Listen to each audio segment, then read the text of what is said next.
तेज रफ्तार खबरों में देश दुनिया की बड़ी खबरें आपने देखी। आगे बढ़ेंगे, बात कोविड काल की। केसेस लगातार तेजी से कम हुए हैं, राहत की बात है। मौत का आंकड़ा भी अब धीरे धीरे कम हो रहा है, लेकिन इसी बीच ब्लैक फंगस लोगों को डरा रहा है।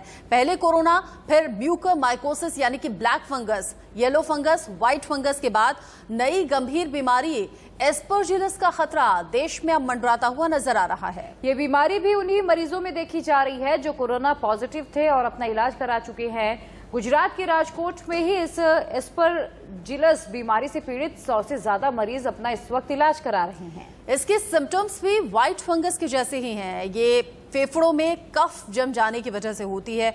इन सब के इतर कोरोना की तीसरी वेव की रफ्तार अब सुगबुगाहट उसकी तेज हो गई है। तीसरी वेव आने वाली है। ऐसे में बच्चों पर खतरा ज्यादा नजर आ रहा है और बच्चों पर खतरा जो है वो अभी टलता हुआ तो दिखाई नहीं दे रहा। वहीं कोरोना के बाद बच्चों में एक नई बीमारी भी सामने आई और ये है मल्टी सिस्टम इन्फ्लेमेटरी सिंड्रोम यानी कि MIS-C। इसके बिहार में 2 मामले देखने के लिए मिले हैं।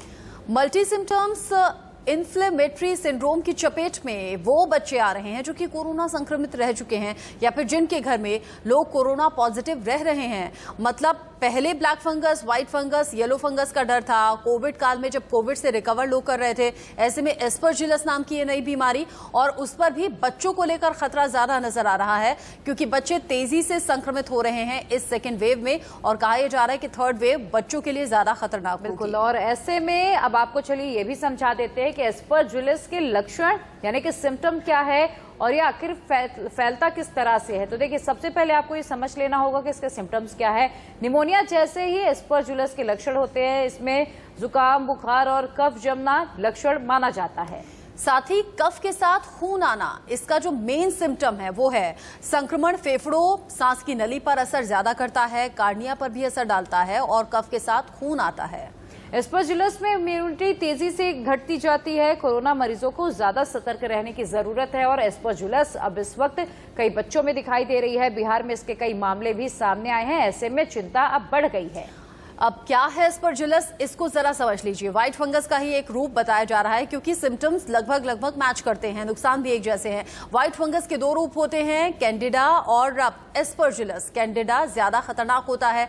एस्परजिलस का संक्रमण फेफड़ों पर सीधा असर करता है। साथ ही सांस नली और कॉर्निया पर भी इसका असर पड़ता है। एस्परजिलस से अंधेपन का खतरा रहता है। हालांकि जब black fungus, white fungus, yellow fungus आया था तब भी यही कहा जा रहा था कि सबसे ज्यादा खतरा आंखों को है। ऐसे में ब्लैक फंगस के बाद एक और नया फंगस डरा रहा है जो कि है एस्परजिलस। क्यों बढ़ रहे हैं इसके मामले और क्या है इससे बचने के तरीके, इस पर KGMU के VC डॉक्टर बिपिन पुरी से बातचीत की है India news reporter Nikita Sarin ने।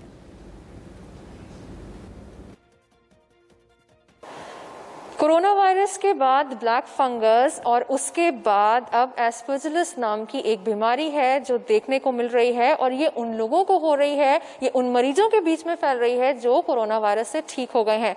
इस बीमारी पर तमाम बातचीत करने के लिए हमारे साथ KGMU के VC mister doctor Bipin Puri मौजूद हैं। उनसे बात करेंगे और जानेंगे कि क्या कुछ है ये बीमारी, क्या वाकई में इस बीमारी से परेशान होने की बात है। सर, आफ्टर कोरोना वायरस फिर ब्लैक फंगस, अब एस्परजिलस नाम की जो बीमारी आ गई है, सर किस तरीके से हो रही है, क्या कारण है और इसका उपचार क्या है? क्या सच में पैनिक होने की जरूरत है लोगों को इसमें?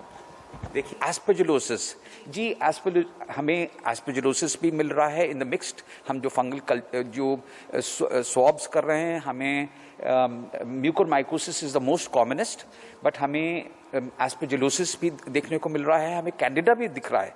सो there are mixed fungal infections, but frankly मैं समझता हूँ कि आपके माध्यम से बताने के लिए कि कोई पैनिक की बात नहीं है। फंगल इन्फेक्शंस आर देयर, इनका इलाज is there. We are treating these patients with the concerned drug and basic etiology जो रीजन जो है वो सेम है, बैकड्रॉप सेम है एंड देयरफॉर कुछ फंगस इसमें एक में ज्यादा हो जाती है, कुछ में दूसरी हो जाती हैं।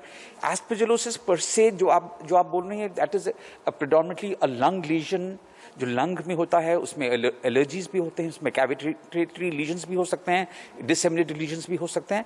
But yes, it is possible, but वो हमने नहीं देखा। It is an occasional case of aspergillosis that we are seeing.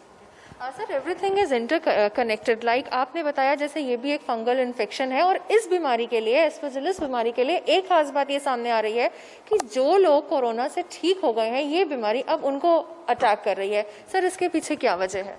Because देखिए, कोरोना से मतलब उनका इफेक्ट, कोरोना RT-PCR नेगेटिव हो गए हैं, बट अभी भी उनकी डायबिटिक स्टेट, उनकी immunity status will be poor, and therefore as a host they are susceptible to infections.